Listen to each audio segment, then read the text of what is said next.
Hello बच्चों, आज हम आपकी वर्कशीट नंबर 12 करने वाले हैं और सबसे पहले आप सीखने जा रहे हैं प्राइम फैक्टर। जैसा ऊपर समझाया गया है उसी को मैं क्वेश्चनों के साथ साथ आपको बताता भी जाऊंगा। तो सबसे पहले आप सीखिए कि प्राइम फैक्टर क्या होते हैं। प्राइम फैक्टर जिसके दो ही फैक्टर हो, दो मतलब एक वो 1 से कटने चाहिए और एक वो खुद सेल्फ डिजिट से, यानी कि अगर 2 है तो 1 से कट सकता है, 2 से कट सकता है, तो मतलब वो प्राइम नंबर है। आप देखिए कि हम कैसे इनको फैक्टर करते हैं। सबसे पहले इजी वे बता दूं, जिसका लास्ट डिजिट या तो 0 हो या 2 हो या 4 हो या 6 हो या 8, वो हमेशा 2 से कटता है। तो 2 से काटते हैं। पहले हम इसको कैसे काटेंगे, 2 1 जा 2, 2 6 जा 12, 2 3 जा 6, 2 8 जा एंड 0। ऐसे ही हमने देखा, फिर लास्ट में 0 आ गया तो हम 2 से काट देंगे। 2 8 जा, 2 1 जा, 2 9 जा एंड 0। फिर 0 है जी तो हम फिर 2 से ही काटेंगे और यहाँ एक चीज समझेंगे भी, 2 4 जा, और अब देखिए ये नहीं कट रहा। जब ये नहीं कट रहा और दो वैल्यू एक साथ लेते हैं तो 0 आती है। यहाँ बच्चे बहुत गलती करते हैं, लेकिन अब आप नहीं करेंगे। तो आपको पता चल गया, अगर ये डिजिट 1 से बड़ा है तो इसका मतलब दो डिजिट एक साथ लेनी पड़ेंगी और उसके लिए पहले 0 लेना पड़ेगा। 2 9 जा 18 एंड 2 5 जा 10। अब आप देखिए कि अब तो भैया इवन नंबर नहीं रहा लास्ट डिजिट, तो हम क्या करेंगे। तो पहला रूल आपने सीख लिया, दूसरा भी सीखेंगे मेरे साथ। आप देखिए इन सबको जोड़ लीजिए। जैसे 4 है, 4 में 9 जोड़ा 13, 13 में 5 जोड़ा 18। क्या 18 3 की टेबल में आता है? हाँ, तो आप सीख गए हैं कि 3 से काटने के लिए आप क्या करेंगे, उन सबको जोड़ लेंगे और अगर वो जोड़ ऐसा आता है, वो सम ऐसा आता है कि वो 3 से कट रहा है, तो पूरी डिजिट 3 से कट जाएगी। तो चलिए, 3 1 जा 3, 3 3 जा 9, 3 8, 3 6 जा 18 और 3 5 जा हो गया आपका 15। फिर आप चेक कर लीजिए, इन्हें ऐड करके देखिए। 1 में 3 ऐड करेंगे 4, 4 में 6 ऐड करेंगे तो 10, 10 में 5 15 और 15 3 की टेबल में आता है, ये भी कटेगी वैल्यू। तो 3 4 जा 12 और 3 5 जा 15 और फिर 3 5 जा 15। अब भैया 5 4 9 और 9 5 14 होता है, टेबल में नहीं आता, लेकिन इसका लास्ट डिजिट 5 है। जिसका लास्ट डिजिट 5 या 0 हो वो 5 से कटेगा। तो 5 9 जा हो गया जी आपका और 5 1 जा हो गया। ठीक है जी। अगला तो अब सिंपल आ गया, आपको पता है ये 7 से कट सकता है। 7 1 जा 7, 7 3 जा 21 और इस तरीके से आपने प्राइम फैक्टर निकाल लिए जी। किसके प्राइम फैक्टर? 3 2 7 6। 0 के प्राइम फैक्टर क्या है? सबसे पहले असेंडिंग ऑर्डर में लिखते हैं। सबसे छोटा डिजिट है आपका 2, कितनी बार आया जी? 3 बार। इनटू अगली डिजिट क्या है आपकी? 3, कितनी बार आई जी? 2 बार। और फिर आया आपका 5, फिर आया आपका 7 और फिर आया आपका 13। आपने चेक कैसे करना है कि आंसर सही है? आप इन सब की मल्टीप्लाई कर दीजिए। अगर आप मल्टीप्लाई करेंगे तो यही वैल्यू आएगी। इस तरीके से आप इसे चेक करना भी सीख गए हैं। तो चलिए करते हैं आपका नेक्स्ट क्वेश्चन।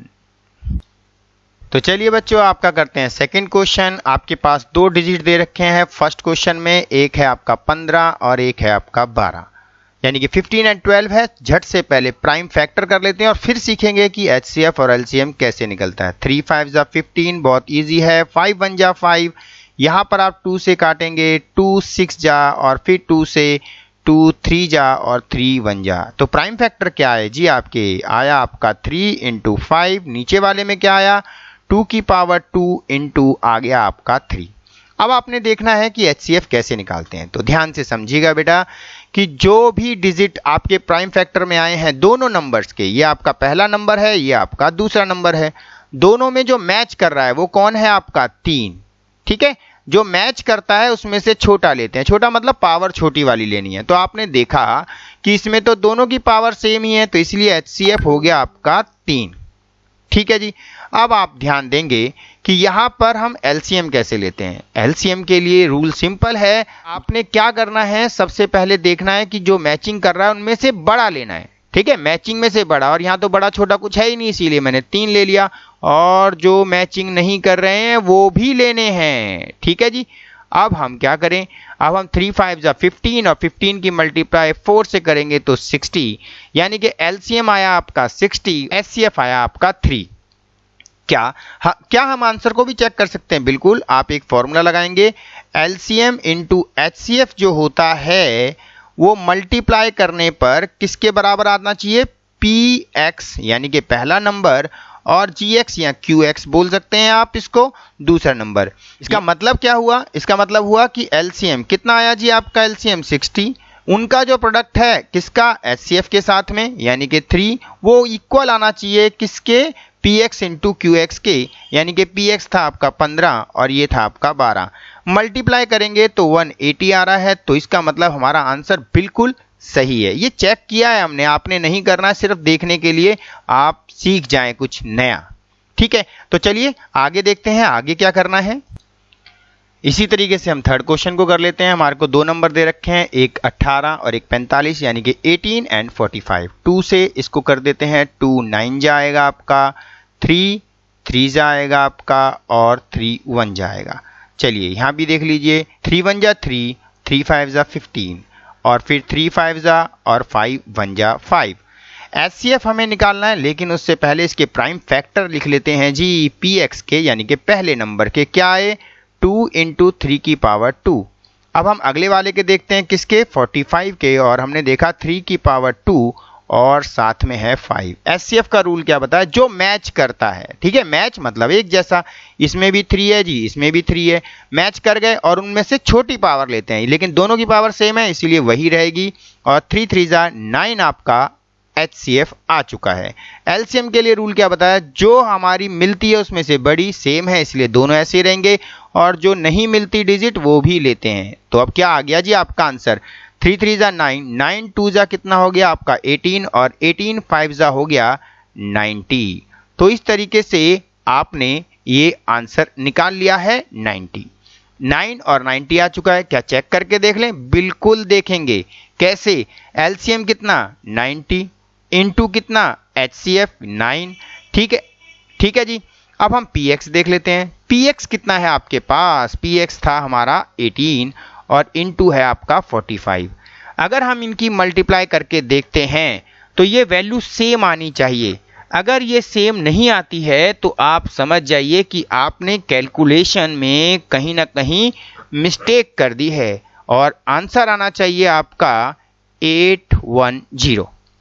ठीक है जी, तो चेक करना भी सीख गया। आपका सेकंड क्वेश्चन का सेकंड पार्ट था, मैंने गलती से 3 लिखा है, ये सेकंड पार्ट है। थर्ड अब हम करते हैं, और इस वीडियो को लास्ट तक जरूर देखते जाइए, कुछ खास समझने वाले हैं आप। चलिए थर्ड क्वेश्चन को देखते हैं। उसमें दिया है LCM और HCF के बारे में कुछ बताया हुआ है, जहां पर हमें बोला हुआ है कि LCM जो 2 नंबर का है वो 960 है। ठीक है जी। HCF हमें पता नहीं है, बिल्कुल नहीं पता जी। px हमें पता है, पहला नंबर है 320, दूसरा नंबर है आप 120। तो क्या करना है? बिल्कुल सिंपल सा रूल है, HCF हमें निकालना है। तो कैसे निकालेंगे? पहला नंबर इंटू दूसरा नंबर और डिवाइडेड बाय कर देंगे हम 960 से। ये हमने इसे काट दिया, ठीक है, और 12 8 यानी कि 12 8 जा आ गया आपका 96।